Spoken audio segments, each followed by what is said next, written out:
Welcome guys, स्वागत है आप सभी का मेरी बेटी के चैनल कुकू ग्रेट पर। देखिए, अब हम जो वीडियो आपके लिए लेके आ रहे हैं वो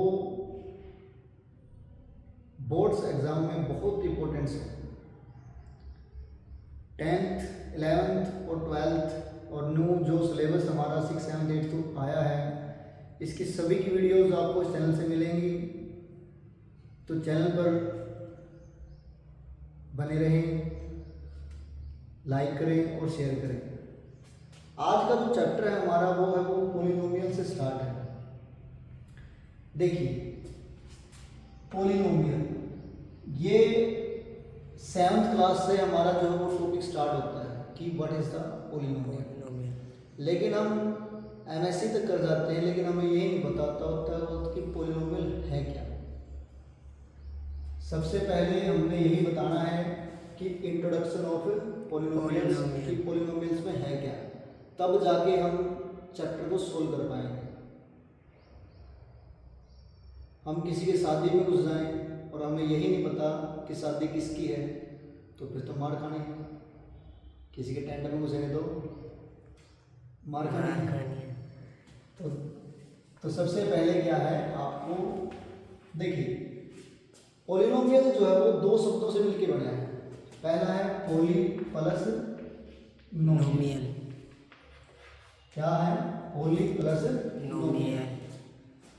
साइंस में भी पॉली शब्द आपने कहीं सुना होगा। पॉली का मतलब होता है मैनी। क्या होता है? मैनी। और नोमियल्स का मतलब होता है टर्म्स। यानी कि पॉलिनोमियल्स क्या होगा, अगर हम डेफिनेशन में लिखना चाहें तो क्या लिखेंगे कि it is an expression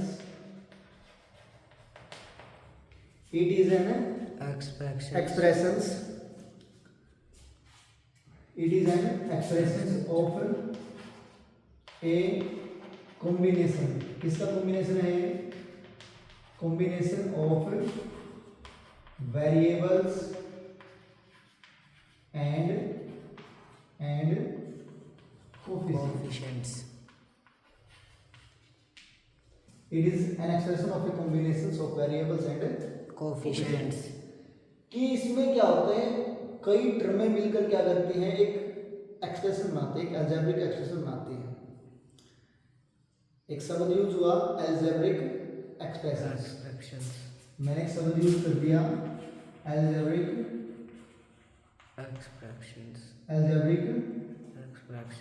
expressions.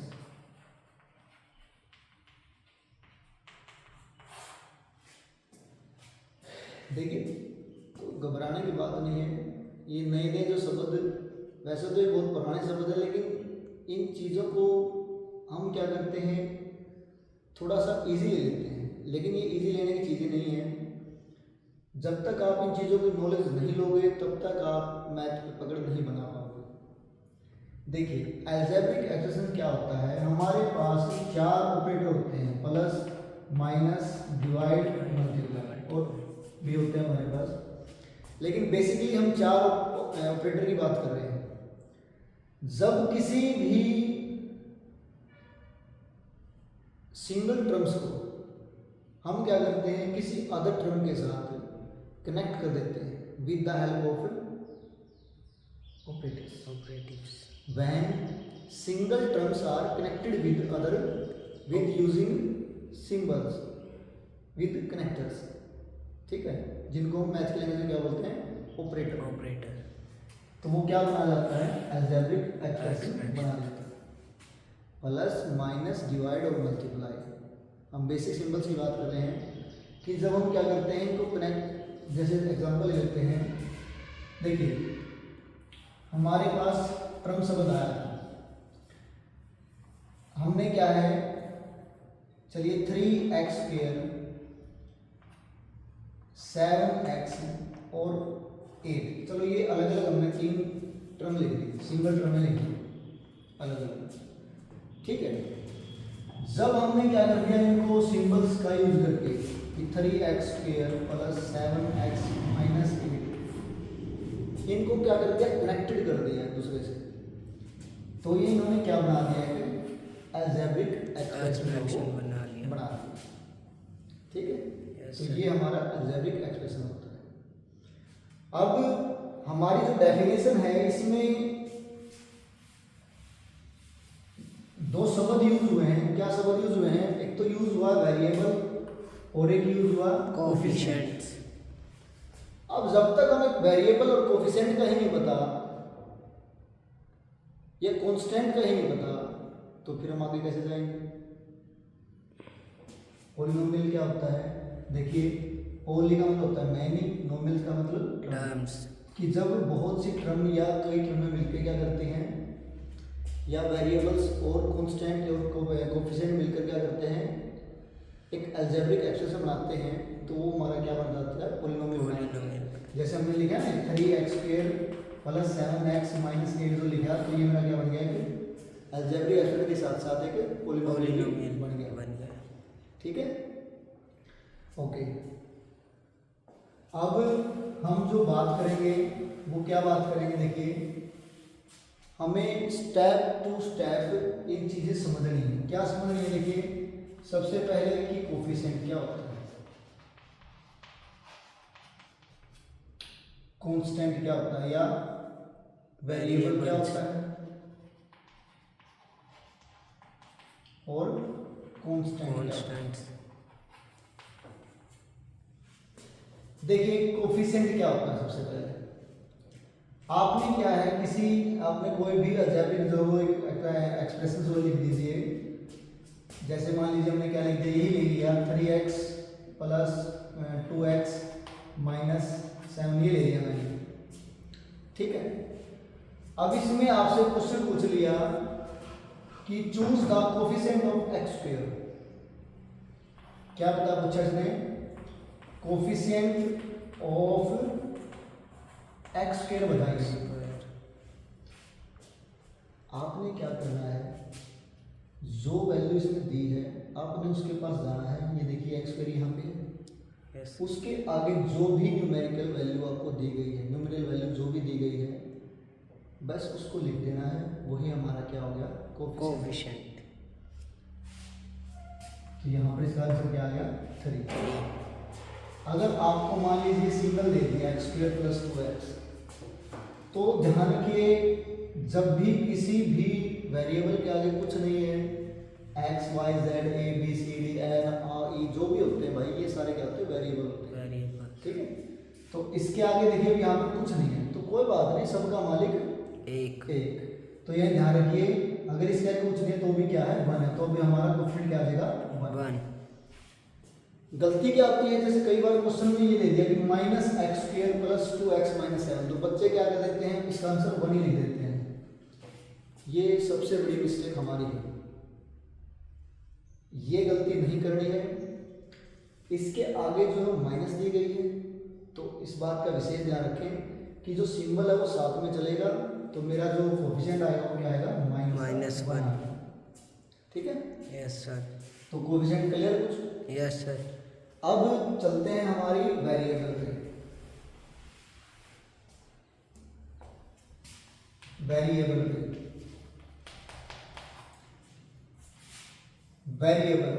Variable का मतलब होता है जिसकी वैल्यू कभी भी फिक्स नहीं होती, यानी कि जिसकी वैल्यू डिफरेंट आती रहे।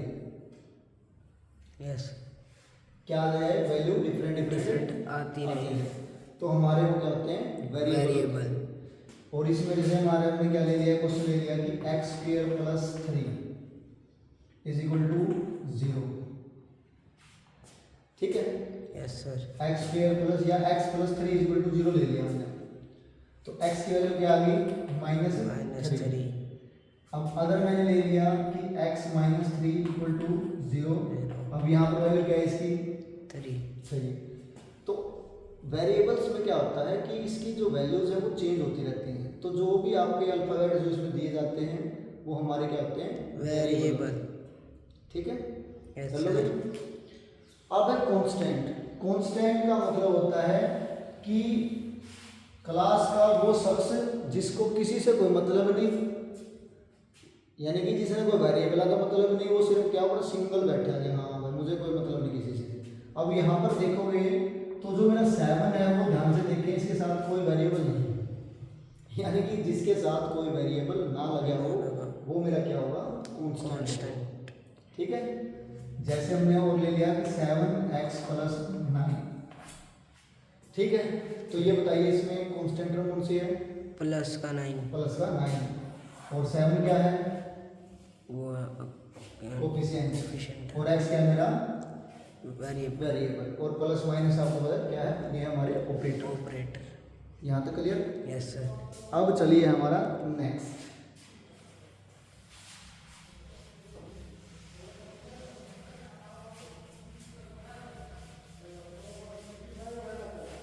अब चलिए हमारा नेक्स्ट जो वो चलते हैं polynomial in one variable. Polynomial in one variable, देखिए 3x² + 7x + 9 x जब क्या है किसी भी पॉलिनोमियल के अंदर क्या हो, जो मेरा वेरिएबल है वो चेंज ना हो, सेम वेरिएबल हो, तो हम उसको क्या बोलेंगे, पॉलिनोमियल इन वन वेरिएबल। ठीक है, और भी जैसे कि 7z² + 9 ये भी हो सकता है, या 9z + 3 खाली भी हो सकता है। ठीक है, समझिए ना बात में, और ले लो 3y + y ले लो, उसके 3y² + y, तो यानी कि सेम वेरिएबल चले। ठीक है, Yes, तो बोलेंगे इसको कि polynomial in one variable. One variable की जगह टू वेरिएबल कब लिखेंगे इसको, कि पॉलिनोमियल इन टू वेरिएबल। यदि हम जैसे यही क्वेश्चन है मेरा, मैं क्या करूँगी 3x² + 7x की जगह y लिख दूँगी, तो यहाँ पर मेरे जो वेरिएबल है वो क्या होगी, डिफरेंट हो गई ना वो। Yes sir. ये x और वो y। ठीक है, यस सर। तो ये क्या हो गए मेरे पॉलिनोमियल इन टू वेरिएबल। ठीक है, यस सर। मतलब अगर किसी में 3 है तो फिर क्या बोलेंगे, पॉलिनोमियल इन 3 वेरिएबल, यानी कि x y z हो या a b c हो। ठीक है, तो वो क्या हो जाएगा मेरे 3 वेरिएबल, किसी में 4 है तो 4 वेरिएबल, 5 है तो 5 वेरिएबल, ऐसे कंटिन्यू चलता रहेगा, जितने वो हमारे वेरिएबल होंगे उतने ही हमारा हो जाएगा। नेक्स्ट जो टॉपिक है वो हमारा क्या है, डिग्री ऑफ पॉलिनोमियल्स। क्या है, डिग्री ऑफ पॉलिनोमियल। डिग्री कराने के बाद हम बताएंगे इसकी मोस्ट इंपॉर्टेंट की एक पॉलिनोमियल्स में क्या क्या कंडीशंस होती हैं। ठीक है, पहला डिग्री, डिग्री का मतलब होता है कि highest power, highest power in given polynomials. ठीक है, जैसे कि 7y³ + 3y² + 2y + 3, चलो ये ले लिया।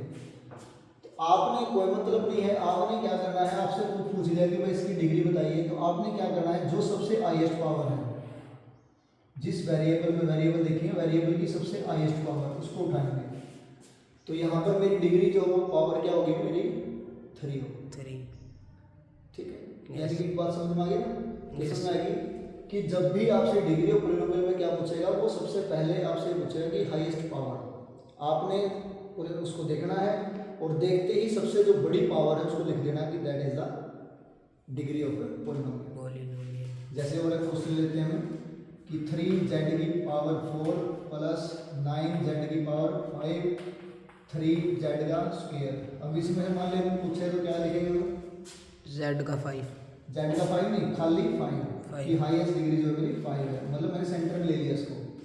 ठीक है, तो ये ध्यान रखिए। Yes, that is the degree of polynomial. Clear? Yes sir. अब जो क्वेश्चन है हमारा वो क्वेश्चन है कि एक पॉलिनोमियल में क्या क्या कंडीशन होती है, कि कंडीशन ऑफ पॉलिनोमियल। इसकी जो फर्स्ट कंडीशन है, फर्स्ट कंडीशन क्या होगी इसकी,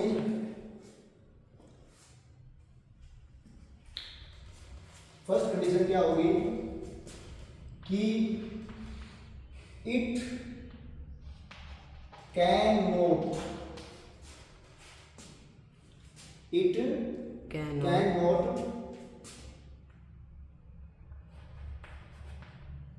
it can not have square root,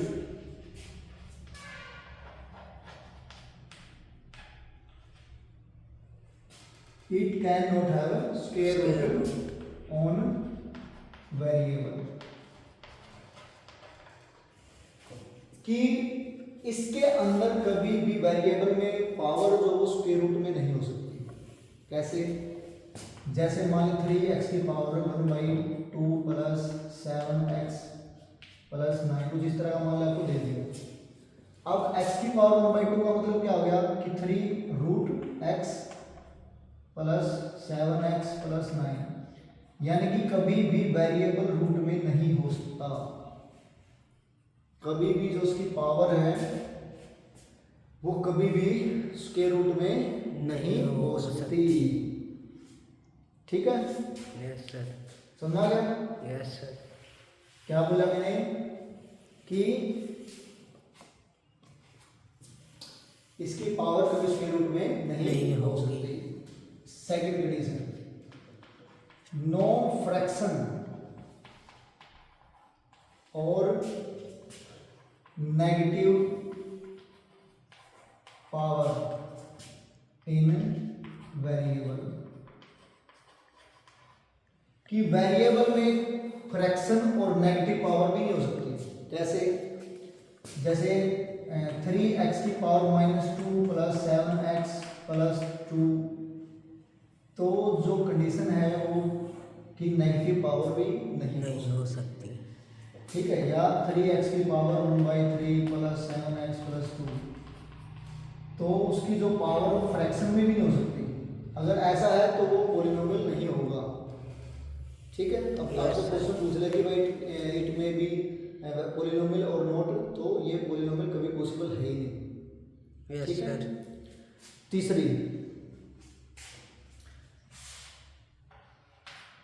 तीसरी कंडीशन है कि नो वेरिएबल इन डिनोमिनेटर, कि कभी भी डिनोमिनेटर के अंदर वेरिएबल नहीं होगा। No variable in denominator.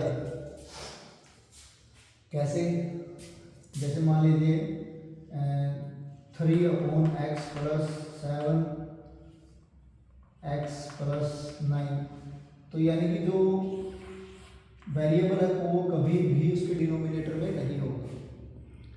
ठीक है, तो ये तीन कंडीशंस पॉलिनोमियल्स के अंदर होती हैं। पहली समझ में आ गई कि स्क्वायर रूट वेरिएबल में नहीं होगा। Yes sir. ठीक है, यानी कि जैसे कि 7 रूट y प्लस 9, यानी कभी भी वो रूट में नहीं हो सकता, पॉलिनोमियल नहीं होगा वो। नो फ्रैक्शन और नेगेटिव पावर, ठीक है, यानी कि -3 प्लस 2, तो यानी कि पावर जो नेगेटिव में नहीं हो सकती है 1/3, तो उसके फ्रैक्शन में नहीं हो सकती। नो वेरिएबल डिनोमिनेटर, यानी कि वो डिनोमिनेटर में वेरिएबल नहीं हो सकता। तो ये तीन कंडीशंस हमारी पॉलिनोमियल्स के अंदर होती हैं। ठीक है, यस सर। अब चलते हैं हम हमारे टॉपिक की ओर, जिसको हम बोलते हैं स्टैंडर्ड फॉर्म। क्या बोलते हैं? Standard form.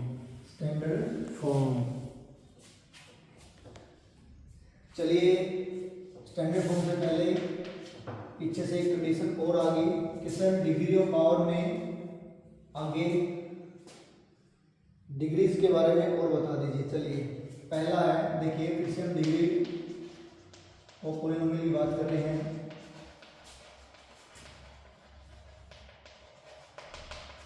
देखिए ये बात मैंने पहले बता दी कि डिग्री ऑफ पावर पोलिनोमियल में आपने सिर्फ हाईएस्ट डिग्री का जिक्र करना है कि हाईएस्ट पावर क्या है। ठीक है, इसमें अलग अलग कंडीशन होती है। पहला है कि हम उसको लीनियर कब बोलेंगे, सेकंड है कि हम उसको क्वाड्रेटिक कब बोलेंगे, और थर्ड है कि हम उसको क्यूबिक कब बोलेंगे, स्क्वायर। ठीक है, यस सर। देखिए अगर आपको कोई पोलिनोमियल गिवन है जिसकी हाईएस्ट डिग्री क्या है, 1 है, जैसे x की पावर क्या है, 1 ही तो है। Yes sir. तो गिवन पोलिनोमियल में यदि वेरिएबल की हाईएस्ट डिग्री क्या है, 1 है, क्या है हाईएस्ट डिग्री क्या है मेरी, 1 है, तो हम उसको बोलेंगे कि ये क्या है, मेरा लीनियर पोलिनोमियल है। आगे समझ में? Yes sir. किसी भी गिवन पोलिनोमियल में यदि वेरिएबल की हाईएस्ट डिग्री, हाईएस्ट पावर यदि 1 है तो हम उसको बोलेंगे लीनियर पोलिनोमियल। क्वाड्रेटिक पोलिनोमियल या क्वाड्रेटिक इक्वेशंस हमारी वो क्या होती हैं, अब यही चीज है, हम इसको क्या कर दिया, 3x की पावर 2 कर दिया प्लस 7, तो हाईएस्ट डिग्री क्या होगी मेरी, 2। तो उसको बोलेंगे कि हाईएस्ट डिग्री जो है मेरी वो 2 है, तो ऐसे पोलिनोमियल्स को हम बोलेंगे क्वाड्रेटिक पोलिनोमियल, यानी कि जिसमें हाईएस्ट डिग्री क्या है, 2 हो। सेम एज इज क्यूबिक, यदि यहाँ पर क्या होगी, पावर 3 होगी, अब मेरी हाईएस्ट डिग्री क्या होगी, मेरी 3 होगी ना। Yes sir. हाईएस्ट डिग्री क्या होगी मेरी, 3 होगी ना। 3 होगी। तो हाईएस्ट डिग्री मेरी 3 होने के बाद हम बोलेंगे कि that is the cubic polynomial. ठीक है सर, अब चले आगे। Yes sir. चलिए सर स्टैंडर्ड फॉर्म पे।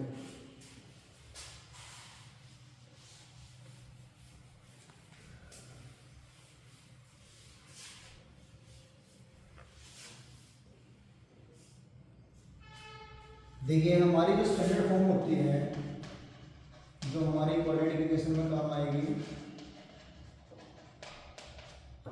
वो होती है ax² bx plus c equal to 0, जहां पर जो a की वैल्यू हो कभी भी 0 नहीं होगी। ठीक है, a की वैल्यू कभी भी 0 नहीं होगी। ठीक है, यस सर। ओके।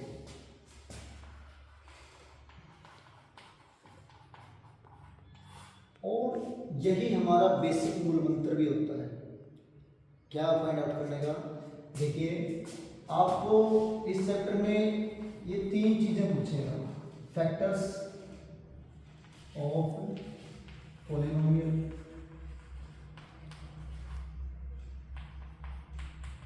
जीरोस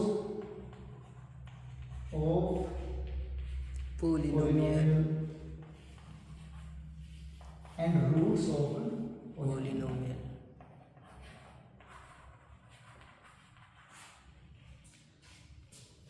भाई तीनों चीजें एक ही हैं, क्योंकि हम पूरी क्लासेस कर लेते हैं, पूरा सिलेबस कर लेते हैं, लेकिन यही चीज़ें नहीं पता होती हमें कि भाई किसी क्वेश्चन में अगर मान लीजिए 0 रूट पूछ ले तो रिसर्च ये क्या पूछ लिया, भाई कंफ्यूज होने की जरूरत नहीं है, तीनों बातें एक ही हैं। ठीक है, yes sir. Factors of polynomial, zero या रूट्स क्या होते हैं, देखिए एक ऐसी वैल्यू जहां पर जो वेरिएबल है वो सेटिस्फाई होता है और उसकी जो इक्वल टू पुट करने के बाद जो उसकी वैल्यू है वो 0 भी इक्वल हो जाती है। जैसे x minus 3 equal to 0, x की वैल्यू क्या आ गई मेरी 3 है, यानी 3 मेरे पास ऐसी वैल्यू है, यदि मैं क्या करूँ x या 3 रख दूँ तो मेरे देखो आंसर क्या आ जाएगा, 0 आ जाएगा। तो फैक्टर्स जीरोस या रूट्स मेरे क्या होते हैं, वो वैल्यूज होती हैं जहां पर पुट करने के बाद मेरा आंसर क्या है वो इक्वल टू 0 हो जाता है। आगे समझ पाते हैं? Yes sir. Clear? Yes sir. चलिए नेक्स्ट। Yes sir. अब देखिए स्टैंडर्ड, देखिए यही हमारी इक्वेशंस का बेसिक मूल मंत्र होता है। A x square plus b x plus c. बस कंडीशन यहाँ पर है क्या है कि ए की वैल्यू 0 नहीं होती, लेकिन ये किस में होती है कंडीशन, किस में होती है, क्वाड्रेटिक में। अदरवाइज अगर हमें सिर्फ क्या है इक्वेशन ही करनी है तो हमें क्या करना है, ये मंत्र जो हो ये भी यूज करना है, ठीक है। Yes sir. जैसे 7x प्लस 3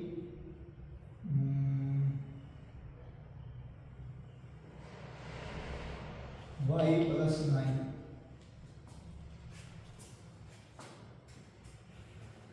ठीक है। चलो x पे ले लेते हैं कि a x square plus b x plus सी।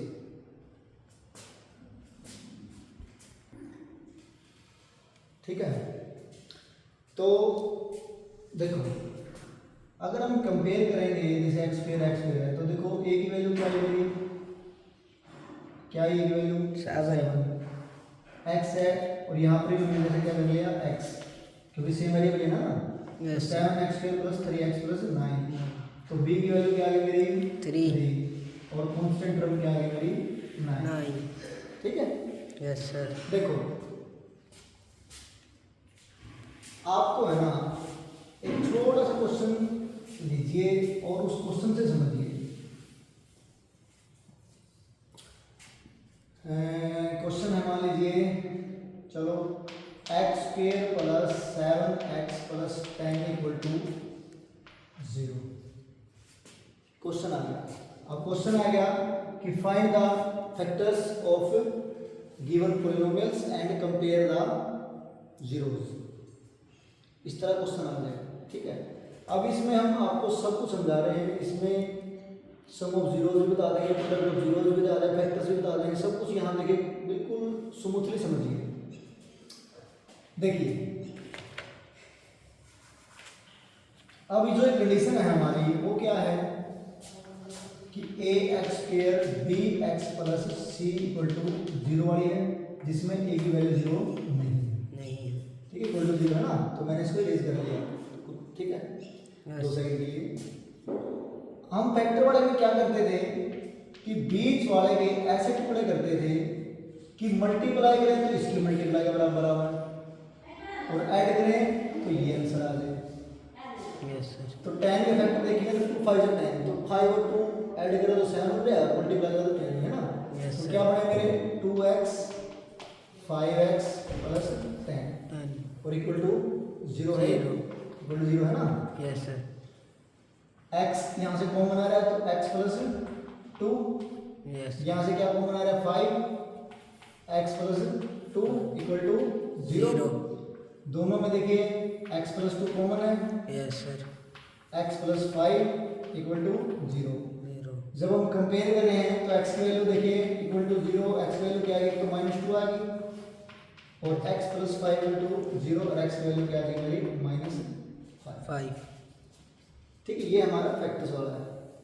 यदि हम क्या करते हैं रूट्स को या जीरोस को या प्रोडक्ट जो हमारे फैक्टर आए, हम 1 सेकंड के लिए उनको क्या कुछ अपनी तरफ से मान लेते हैं, हम उनको अल्फा और बीटा मान लेते हैं, ठीक है। क्या मान लेते हैं अल्फा बीटा, अल्फा और बीटा। तो जो हमारा पहला होगा कि सम ऑफ जीरोस, वो क्या होता है माइनस इंटू बी अपॉन ए, और दूसरा प्रोडक्ट ऑफ जीरोस, वो होता है सी अपॉन ए। अब आप ये पूछोगे सर जी ये सी बी क्या है देखिए इस इक्वेशन को इससे कंपेयर कीजिए, एक्स स्क्वायर के आगे जो भी है वो मेरा क्या है ए। जैसे यहाँ पर कुछ नहीं तो एक वैल्यू क्या आ गई मेरी 1। एक्स के आगे जो भी एक्स का कोएफिशिएंट जो भी होगा, हम जैसे यहाँ पे कोएफिशिएंट क्या है मेरा 7, तो बी जो मेरा वो क्या आ गया 7, और सी की वैल्यू क्या आ गई जो भी मेरी कांस्टेंट टर्म है वो क्या है मेरी मेरा 10, ठीक है। अगर इसके ऊपर एज रखेंगे ना x square b x plus c equal to 0, तो देखो सी की वैल्यू 10 होगी, बी की वैल्यू 7 होगी और ए की वैल्यू कुछ भी नहीं तो 1 होगी। अगर यहाँ पे जो भी होता तो वो आ जाता है। ठीक है। Yes sir. अब मेरे फैक्टर क्या है, -2 और -5। यहाँ से मेरे पास डायरेक्ट फार्मूला है कि सम ऑफ जीरोस का फार्मूला है minus into B upon A. करके देखते हैं, माइनस इंटू बी की वैल्यू क्या आपके पास 7 है, यस सर। बी की वैल्यू 7, ए की वैल्यू 1। आंसर क्या है मेरा -7। Yes sir. अब product of zeros C upon E, C क्या मेरी कांस्टेंट टर्म है, सी क्या मेरा 10 है, 10 है। अपॉन में ए की वैल्यू 1 है, तो आंसर क्या है मेरा 10। 10। अब सम ऑफ जीरो जो मेरा -7 आ गया, प्रोडक्ट ऑफ जीरो मेरा 10 है। अब रिलेशनशिप हमने बतानी थी, यहाँ से देखते हैं, ठीक है। सम ऑफ जीरो जो हमने क्या माना था, अल्फा बीटा माना था ना, तो हम इसको यहाँ पर हम अल्फा प्लस बीटा भी लिख सकते हैं, ठीक है। और प्रोडक्ट ऑफ जीरोस था तो अल्फा इंटू बीटा भी लिख सकते हैं, ठीक है। यस तो सर। यहाँ पर देखते हैं, अल्फा की वैल्यू मेरी -2 आई थी यस और बीटा की वैल्यू -5। -5। तो देखते हैं इसका सम क्या हुआ अल्फा प्लस बीटा का, -2 प्लस -5, तो -2 -5 तो कितना आ गया, माइनस का 7 आ गया। Yes sir. तो सम ऑफ जीरोस तो क्या आ गया मेरा, माइनस का 7 आ गया। Yes sir. अब दूसरा था मेरा अल्फा की और बीटा की मल्टीप्लाई, तो अल्फा क्या मेरा -2 है और बीटा क्या मेरा -5 है। तो -2 भी -5 से मल्टीप्लाई करोगे कितना आया, प्लस का 10। यानी कि हमारा direct formula sum of zeros वो भी सेम, और जो फैक्टर निकाल के दे रहे हैं तो वो भी मेरा सेम, समझे। Yes. यानी कि जो आप ये फैक्टर जो सीख रहे थे, अब जो हमारी स्टैंडर्ड इक्वेशन, जो हमारी क्वाड्रेटिक इक्वेशन जो बन रही है, उससे आप डायरेक्ट सोल्व कर सकते हो, ठीक है। Yes sir. तो ये था हमारा सर छोटा सा बेसिक इंट्रोडक्शन। आई होप आप लोगों को कुछ 10-20% समझ में आया होगा, ठीक है। नेक्स्ट अब हम जो हो सेकंड चैप्टर जो हो शुरू करेंगे 10th क्लास का बोर्ड का, और इस साल आपको पूरा 10th 11th 12th पूरा मैथ जो हो NCERT वो सारा कुछ चैनल पे मिलेगा। चैनल को ग्रो करें, ज़्यादा से ज़्यादा सब्सक्राइब कराएं, वॉच करें, लाइक करें।